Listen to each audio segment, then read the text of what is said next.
Bismillahirrahmanirrahim. Assalamualaikum warahmatullahi wabarakatuh.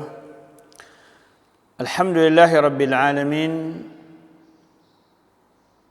Nahmaduhu wa nasta'inuhu wa nastaghfiruhu wa nastahdihi wa na'udzu billahi min shururi anfusina wa min sayyiati a'malina. May yahdihillahu fala mudilla lahu wa may yudlil falan tajida lahu waliyyan mursyida.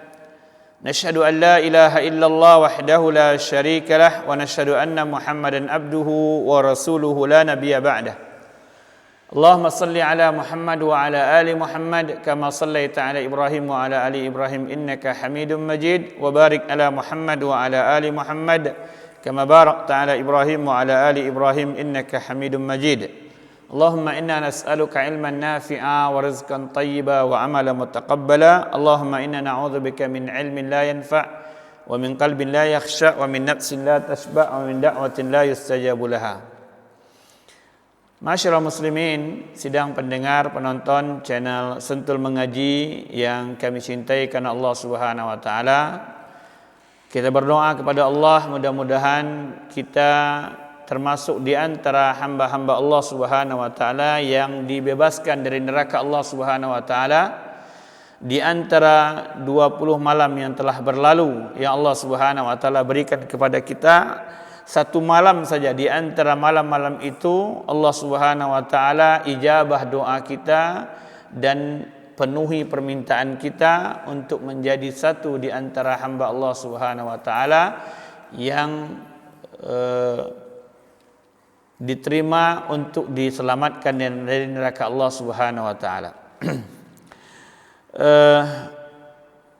Hari ini hari ke-22 Ramadan. Insyaallah hari ini kita akan beberapa pertanyaan dari pendengar yang masuk kepada kami. Mudah-mudahan Allah Subhanahu wa taala berikan taufik kepada kami untuk Allah mudahkan menjawab pertanyaan-pertanyaan sidang pendengar. Sebelum kita membaca pertanyaan dan memberikan jawabannya, kita mulai kajian kita dengan sebuah pantun hari ke-22 Ramadan. Pantunnya berbunyi, memasak gulai randang bersantan, santan berasal sari kelapa. 10 terakhir ujung Ramadan, hari-hari nan mulia tiada duanya. Anak gembala menyanyi sumbang, lagu dilantun nada bersilang. Ujung Ramadan hendak bertandang, waktu perantau kembali pulang. Ada beberapa pertanyaan yang masuk. Pertanyaan pertama dari seorang pendengar. Beliau pendengar setia, Pak Haji Pulan. Kita namakan Haji Pulan saja karena beliau enggak mau namanya disebutkan, berhubungan dengan toko kelontong yang beliau usahakan. Beliau bertanya, Ustadz, Assalamualaikum Ustadz, mau tanya lewat kolom komentar Sentul Mengaji, tapi takut dikenali katanya. Pertanyaannya begini, tahun-tahun sebelumnya saya selalu membayar zakat penghasilan dari warung kelontong saya. Namun untuk tahun ini, sudah setahun ini lebih, penghasilan ini menyusut. Bahkan di akhir-akhir ini mungkin karena pengaruh kondisi 2-3 bulan kita belakangan ini tekor. Pertanyaannya pertama, apakah warung saya wajib membayar zakat? Yang kedua, apakah kalau kita mengeluarkan zakat atau infak kepada seseorang yang langsung menerimanya harus disebutkan bahwa itu uang zakat? Catatannya aset warung sekarang lebih kurang 55 juta. Jazakumullah khairan. Ya, ini pertanyaan dari Pak Haji Pulan. Pertama, bismillahirrahmanirrahim. Tentang pertanyaan warung kelontong beliau, apakah wajib membayar zakat atau tidak? Kelontong atau sejenisnya dia adalah masuk dalam zakat perniagaan. cara menghitungnya adalah seluruh hasil dan aset yang bergerak yang bisa kita hitung, maka semuanya dihitung. Kemudian selama setahun, kalau sudah sampai setahun, kalau Bapak punya kebiasaan membayarnya di Ramadan, alhamdulillah. Karena setahun itu setahunnya hijriyah ya. Jadi 360 hari lebih kurang ya. Jadi selama setahun itu dihitung, kemudian kalau umpamanya lebih daripada nisab emas ketika waktu itu, bukan ketika sebelumnya, ketika waktu itu, mulai sekarang emas kan lebih kurang berapa tuh, 900-an kalau nggak salah ya, 800 atau 900, artinya nisabnya lebih kurang 70 juta atau 80 juta lebih kurang ya, tergantung harga emas asli ya, karena dinar itu emas 24 karat ya, emas asli. Maka kalau umpamanya nilainya itu lebih daripada itu, maka wajib dikeluarkan. Tapi kalau hitungannya Bapak umpamanya 55 juta sudah dihitung semuanya, sementara nisabnya itu harus lebih kurang hampir 80 juta, maka tidak masuk ya. Tetapi yang paling penting kami mendoakan mudah-mudahan Allah Subhanahu wa taala memberkahi rezeki Bapak, dan kedepannya insyaallah warung yang Bapak kelola lebih baik lagi, lebih lancar, lebih barakah, sehingga Allah berikan keuntungan yang berlipat ganda insyaallah, sehingga bisa memberikan zakat kembali dari apa yang Allah titipkan kepada kita. Kalau sekarang mungkin memang kondisi lagi berat ya, mudah-mudahan tidak ada kesulitan kecuali bersamanya ada kemudahan. Bahkan para ulama mengatakan bersama satu kesulitan ada dua kemudahan. Dan selalulah berdoa kepada Allah, mudah-mudahan kedepannya rezeki Bapak Allah jauh lebih banyakkan lagi dibanding sekarang. Kemudian jawaban terhadap yang kedua, apakah kalau kita mengeluarkan zakat atau infak kepada orang lain itu, orang yang kita memberikan langsung bukan melalui amil umpamanya, harus disebutkan bahwasanya itu uang zakat. Wallahu alam tentang melafazkan zakat itu memang para ulama khilaf. Di kalangan yang saya pahami, yang kita tahu bahwasanya di kalangan mazhab Syafi'i itu disunnahkan untuk mengijab kabulkan. Ijab kabulkan. Saya serahkan ini begini, saya terima gitu kan. Maka kalau disunnahkan itu maka dianjurkan untuk menyebutkannya. Tetapi kalau mayoritas pendapat yang lain mengatakan tidak, karena cukup orang yang memberikan zakat itu memahami bahwasanya dia berzakat. Tetapi kalau untuk memudahkan, karena sekarang kan mungkin ada orang yang tidak mampu, miskin, dia berhak bagian daripada asnafnya penerima zakat. Ada orang yang dia sebenarnya nggak miskin tapi pengen minta aja kan. Jadi ini hal berbeda. Mungkin di poin begini ya, maka lebih baik disebutkan bahwasanya ini zakat, karena memang kalau zakat itu penerimanya tertentu. Beda kalau infak atau sedekah, maka lebih luas. Sedekah infak nggak perlu disebutkan kepada siapa, orang yang mampu, orang yang kita sukai, silakan berikan. Bahkan kepada anak keturunan kita juga dianjurkan untuk berinfak kepada mereka. Tapi kalau zakat itu khusus, zakat itu khusus, maka kalau umpamanya itu menimbulkan orang-orang yang tidak berhak menerima, kemudian timbul syubhat di kalangan mereka, maka sebaiknya disebutkan. Tetapi apakah hukumnya wajib? Tidak, tidak wajib untuk menyebutkan itu zakat dan seterusnya. Penting orang yang berzakat dia mengetahui bahwa dia mengeluarkan hartanya zakat, dan mesti dipahami oleh sidang zakat itu adalah minimum harta yang dikeluarkan. Zakat itu bukan menunjukkan kedermawanan. Zakat itu kewajiban yang mesti ditunaikan. Kalau berinfak itu baru menunjukkan kedermawanan, sehingga kalau umpamanya masih ada bersisa rezekinya maka berinfak lebih baik. Tetapi kalau memang hanya itu maka keluarkan dia zakatnya, dan zakat itu wajib harus ditunaikan. Ini lebih kurang jawaban terhadap pertanyaan. Pertanyaan kedua, Ustaz, boleh nggak kita bayar zakat fitrah dari sekarang? Tidak di akhir daripada Ramadan. Pertanyaan kedua ini, Bismillahirrahmanirrahim, tentang apakah boleh zakat fitrah diawalkan atau lebih baik diakhir. Kalau bicara sunnahnya diakhirkan. Ya, sunnahnya diakhirkan 1 atau 2 hari sebelum, bahkan sebelum Idnya. Ya. Tetapi kalau memang kondisi seperti sekarang, orang kesulitan semuanya, banyak orang sangat membutuhkan, sementara kita tidak bisa memberikan sedekah, infak selain kewajiban, yaitu kewajiban itu kalau tidak seperti tadi Pak Haji tadi umpamanya untuk bayar zakat mal aja dia nggak bisa, dan banyak di antara kita mungkin tidak sanggup bayar zakat mal sekarang. Tapi kalau fitrah kan wajib, maka apakah boleh? Wallahu alam, sebagian para ulama membolehkan, seperti dinukilkan kalau nggak salah saya itu perkataan Ibnu Abbas, boleh membayarkan dari awal. Jadi boleh membayarkan dia sejak awal daripada Ramadan, walaupun lebih aulanya, lebih utamanya adalah diakhirkan. Jadi kalau umpamanya kondisi sekarang ada tetangga kita, orang sekeliling kita yang butuhkan, kita nggak bisa memberikan kecuali amal zakat fitrahnya, mudah-mudahan itu bisa untuk menutupi daripada apa yang wajib kita lakukan. Ini lebih kurang. Pertanyaan ketiga, Ustaz, orang tua kami meninggal, kemudian diurusi meninggalnya itu sakit jantung, diurus sesuai protap COVID-19, karena sekarang lagi musibah corona itu. Lalu setelah dimakamkan beberapa hari, kemudian hasil tes kami sekeluarga itu semuanya negatif.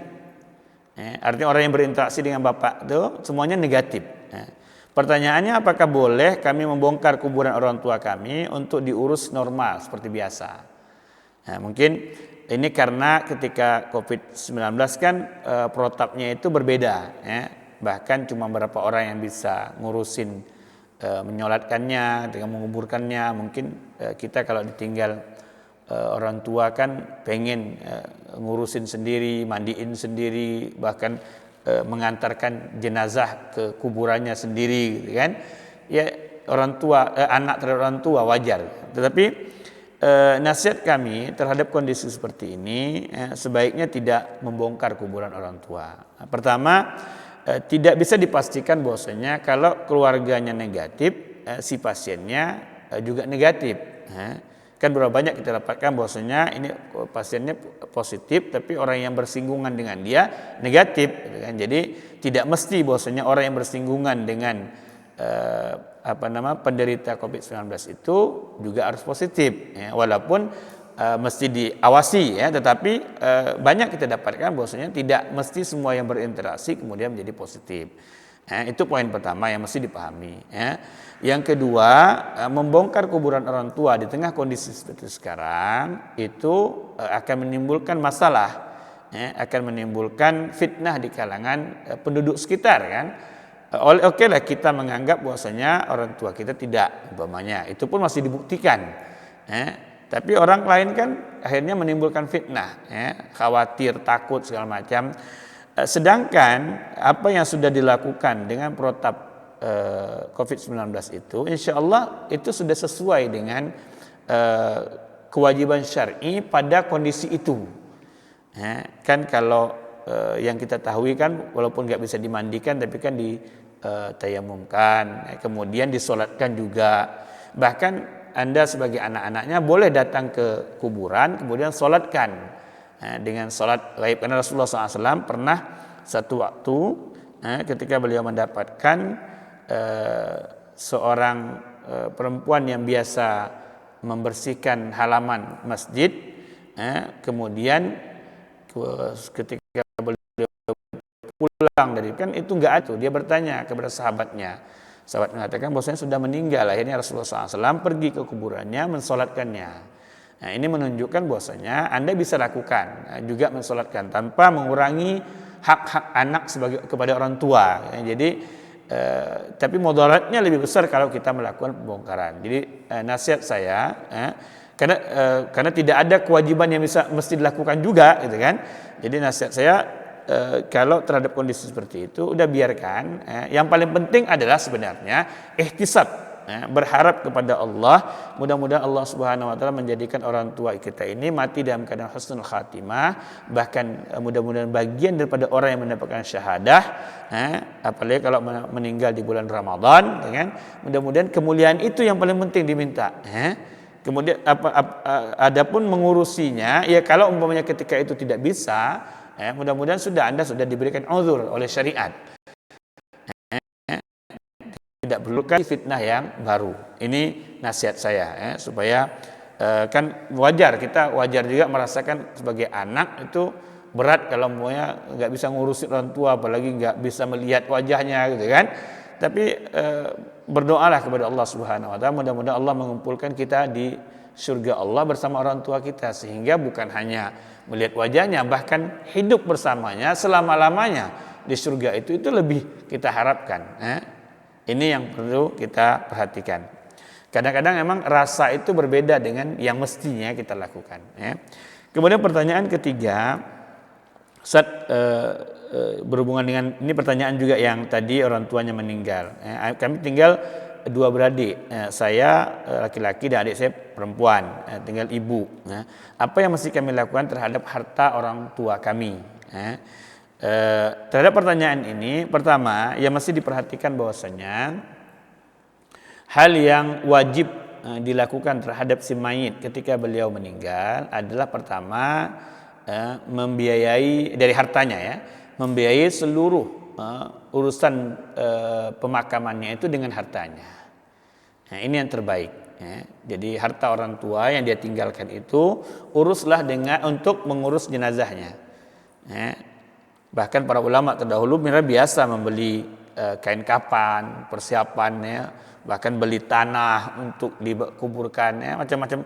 Pokoknya belanjakan dari harta orang tua itu. Kalau Anda mau berinfak lain lagi nanti. Yang penting dari harta orang tua dulu. Orang tua itu pertama lakukan terhadap hartanya untuk ma'unatul jenazah, untuk pengurusan jenazah. Belanjakan itu, biaya makamkan, biaya semuanya. Kemudian selesai itu masih ada hartanya, maka silakan bayarkan kewajiban orang tua. Mungkin orang tua ada fidyah yang belum dia bayar, ada kafarat yang belum dia, apapun yang berhubungan dengan Allah Subhanahu wa taala. Itu wajib dibayarkan dulu. Kemudian yang ketiga yang mesti diperhatikan, membayarkan kewajiban orang tua kita kepada manusia yang lainnya. Mungkin dia berhutang, mungkin dia pinjam uang orang, mungkin pinjam sesuatu, maka segera kembalikan. Ini urutan yang ketiga dari harta yang dia miliki. Kalau masih ada sisa juga lagi harta dari harta itu, tadi tiga ini kewajiban. Kalau hartanya cuma segitunya udah selesai. Tapi kalau masih ada sisa juga, kalau orang tua punya wasiat, maka tunaikan wasiatnya. Ingat, wasiat tidak boleh kepada ahli waris. Jadi tidak boleh orang tua berwasiat untuk kalau saya meninggal nanti anak saya dapat sekian, enggak boleh. Karena kepada ahli waris itu sudah ada hak yang Allah Subhanahu wa taala bagikan. Jadi dia berwasiat yang tidak ada hukum dengan dia, itu boleh kan? Itu syariat kita mengajarkan maksimal dari total yang dia miliki hartanya sepertiga. Seperti hadis masyhur yang kita dengar, nasihat Rasulullah SAW kepada Sa'ad bin Abi Waqqas. Sulusu katsir, Rasulullah sepertiga pun itu sudah cukup banyak. Kemudian sudah selesai yang keempat itu, masih ada sisa hartanya, maka silakan bagikan warisannya. Membagi warisan sesegera mungkin, karena warisan ini memang sering artikan itu bagi harta kan sunnah berbiarkannya. Saya urusan orang tua semuanya, supaya tidak menimbul muskilah kondisi selanjutnya, maka segera dibagikan. Penanya ini sederhana, jumlahkan semua harta orang tua, kemudian dibagi 8. 1/8-nya diberikan kepada ibu. Kan kalau dia sebagai istri meninggal suaminya, suaminya punya anak, maka haknya adalah 1/8. Berikan kepada orang tua 1/8. Sisanya 7/8 itu dikumpulkan kemudian dibagikan kepada Anda sebagai laki-laki 2/3 bagian, itu 2 bagian. kepada adik Anda 1 bagian. Jadi harta yang banyak ini lebih kurang dibagikan 3. 7/8 tadi itu kemudian dikumpulkan dibagi 3, ya. Dibagi ya 2, pokoknya 1 bagian untuk Anda, untuk adik Anda, 2 bagian untuk Anda. Itu lebih kurang. Ya, ini cara membaginya. Kemudian pertanyaan terakhir, ini pertanyaan sudah pernah juga dijawab, tapi saya kutipkan lagi perkataan Ibnu Hajar dan Imam Nawawi untuk menguatkan. Pertanyaannya, bolehkah kami menjadikan kantor yang biasa, ruangan di kantor tempat biasa kami sholat berjamaah itu sebagai tempat untuk i'tikaf? Yang mungkin ada tempat di area kantor tuh dikhususkan untuk untuk sholat 5 waktu, kemudian kami i'tikaf di sana, atau musola kantor, musola hotel umpamanya, mungkin maksudnya gitu. Kita katakan bahwasanya i'tikaf itu wajib. I'tikaf itu adalah di masjid yang di sana dilakukan salat 5 waktu. Karena nasnya jelas. Allah Subhanahu wa taala berfirman, "Wala tubashiruhunna wa antum aakifuna fil masajid." Jangan kalian pergauli istri kalian, maksudnya berhubungan badan. Nanti kita dengarkan syarah para ulama. Kalian dalam keadaan i'tikaf di masjid. Sedangkan larangan untuk berhubungan suami istri itu sudah ada sebelumnya, tentang siang hari nggak boleh berhubungan, tetapi ini khusus karena ini kejadian di masjid. Jadi siang hari diharamkan, malam hari juga tidak boleh, dan nggak mungkin kan berhubungan di masjid. Jadi ini menunjukkan bahwasanya tempatnya di masjid, dan itu dikatakan oleh Imam Ibnu Hajar Al-Asqalani rahimahullah taala. Beliau mengatakan, wa wajhud dilalah minal ayah annahu law sahha fi ghairil masjid lam yakhtassu tahrimul mubasyarah bihi. Beliau katakan bahwasanya wajah dilalah ayat ini menunjukkan bahwasanya kalaulah dibolehkan untuk i'tikaf di luar masjid, apapun tempatnya namanya yang bukan di masjid, maka tidak mungkin ada pelarangan berhubungan suami istri. Karena umpamanya kalau i'tikaf di rumah, maka malamnya kan halal untuk berhubungan. Tapi karena dia di masjid, maka dia diharamkan. Ini penjelasan beliau, li'anal jima' munafid lil i'tikaf, karena jima' itu membuat i'tikafnya ditiadakan. Begitu juga perkataan Imam Ibnu Qudamah, la yajuzul i'tikaf illa fi masjid tuqamul jama'ah fi. Tidak boleh i'tikaf kecuali masjid yang ditegakkan 5 waktu di sana. Para ulama cuma berbeda tentang apakah di masjid yang tidak ada Jumat itu dibolehkan atau tidak. Jumhurnya mengatakan lebih baik di masjid yang ada Jumat, karena supaya tidak keluar. Karena kalau tidak ada Jumat kan nanti harus keluar juga.